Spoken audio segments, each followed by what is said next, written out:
Sənə şükür olsun Tanrım, məni Təbrizli yarattın, biləyim güclü yarattın. Niyə fəxr eyləməyim, Təbrizi qeyrətli yarattın. Papağın əyri qoy oğlum, yenə düşmən qabağında, uca Türkün ocağında, qoca erkin qalasında. O sükut qan çanağında belə üsyanı qopartdın, elə tufanı yarattın.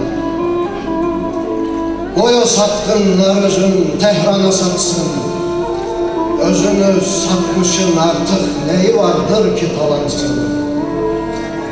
Qoy onlar Moskova qaçsın,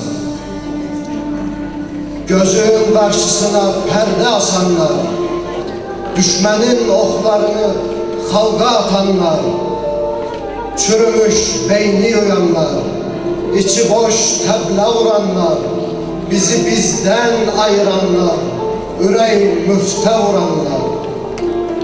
Məni Təbrizdə qoyub Moskovaya sinə vuranlar, vətənin, milləti 5000 manata, 1000 tümənə, gah Rusa, gah Fars köpəyinə satanlar.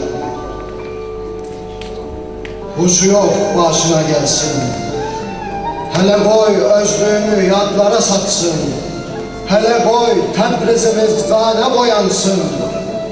O səhəndin vüqarı sənlə vüqardır qoca Təbriz.